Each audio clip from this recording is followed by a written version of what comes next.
고스피가 사상 최고인데 환율은 왜 1,500원대에 붙어 있을까요?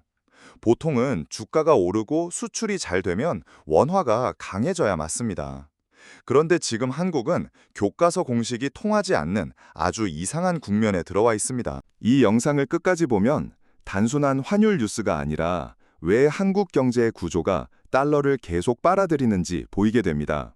외국인 매도, 금리차, 국민연금, 기업의 해외 투자, 반도체 쏠림까지 한 줄로 연결해 드리겠습니다. 먼저 전체 지도를 보여드리고 그 다음 하나씩 뜯어보겠습니다. 첫 질문은 이것입니다.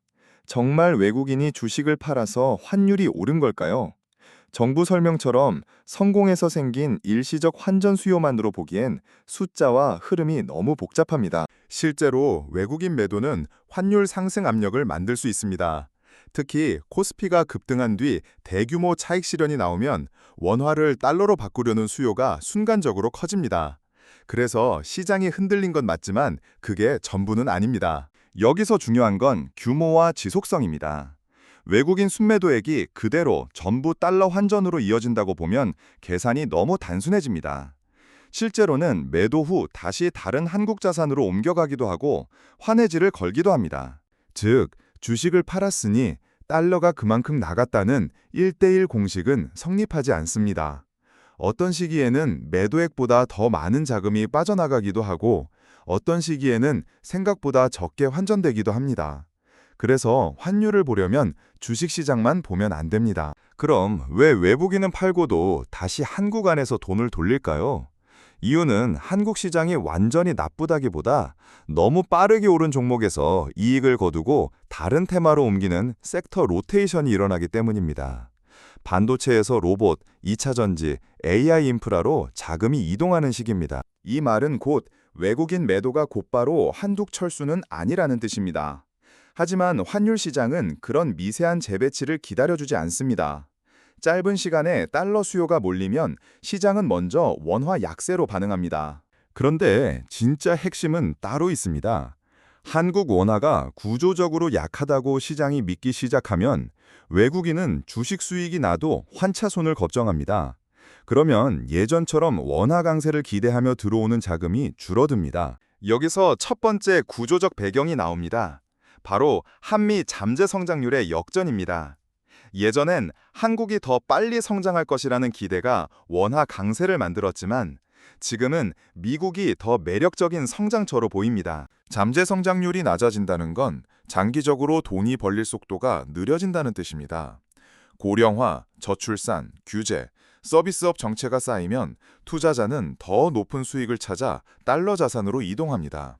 그래서 환율은 단기 뉴스보다 장기 기대에 더 민감해집니다. 여기서 중요한 건 경상수지 흑자가 크다고 해서 자동으로 원화가 강해지지 않는다는 점입니다. 벌어들인 달러가 국내로 들어와 원화를 사줘야 하는데 그 달러가 다른 용도로 묶여버리면 효과가 약해집니다. 바로 다음 장에서 그 흐름을 보겠습니다. 두 번째로 봐야 할 것은 금리입니다. 돈은 결국 더 높은 수익률을 따라 움직이기 때문에 미국과 한국의 금리 차가 벌어지면 달러가 더 매력적으로 보입니다. 지금은 그 차이가 원화에 불리하게 고착돼 있습니다. 미국이 금리를 내리더라도 여전히 절대 수준이 높고 앞으로 얼마나 더 내릴지 불확실합니다. 반면 한국은 가계부채가 너무 커서 금리를 쉽게 올리지 못합니다. 올리면 집값과 대출이 흔들리고 내리면 환율이 더 불안해집니다. 이게 바로 한국은행의 진퇴양난입니다. 환율을 잡으려면 금리를 올려야 하는데 가계부채 2천조 원이 그 길을 막고 있습니다. 다음 장에서는 이 금리 차가 왜 외국인 자금뿐 아니라 국내 자본의 행동까지 바꾸는지 이어서 보겠습니다. 결국 핵심은 단순합니다.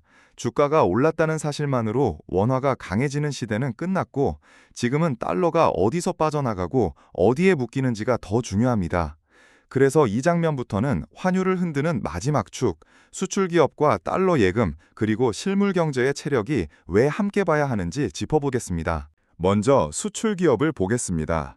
겉으로는 달러를 많이 벌어들이니 원화가 강해질 것 같지만 실제로는 미국 투자와 현지 공장 건설을 위해 그 달러를 바로 다시 묶어두는 경우가 많습니다. 즉 벌어들인 달러가 국내 외환 시장에서 원화 매수로 돌아오지 않고 창고 속에 쌓이면 경상수지 흑자와 환율 하락이 자동으로 연결되지 않습니다. 이게 왜 중요하냐면 교과서에서는 수출이 늘면 달러가 들어오고 환율이 내려간다고 배웠기 때문입니다. 하지만 지금은 기업이 벌어들인 달러를 국내로 들여오지 않고 외화 예금이나 해외 투자로 보관하는 비중이 커서 흑자가 곧바로 원화 강세로 이어지지 않습니다. 여기서부터 전통적인 수급 공식이 흔들리기 시작합니다. 그 다음은 국민연금 같은 거대 기관입니다. 이들은 환율이 비싸다고 해서 바로 멈추지 않고 정해진 비중을 맞추기 위해 해외 자산을 계속 사야 합니다. 그래서 개인은 해외 투자를 줄여도 연기금은 꾸준히 달러를 사는 구조가 만들어지고 이 차이가 환율을 아래로 내리지 못하게 버팁니다. 여기서 중요한 포인트는 투자 주체마다 반응 속도가 다르다는 점입니다. 개인은 환율이 오르면 바로 부담을 느끼지만 연기금은 장기 목표를 따라 움직이기 때문에 단기 환율에 덜 흔들립니다. 그래서 시장 전체로 보면 달러 수요가 줄지 않고 원화 약세 압력은 생각보다 오래 남게 됩니다. 하지만 여기서 끝이 아닙니다. 기업과 연기금이 달러를 계속 사는 동안 외국인 투자자들은 한국 주식을 사더라도 환위험을 미리 막으려는 해지 전략을 더 많이 씁니다.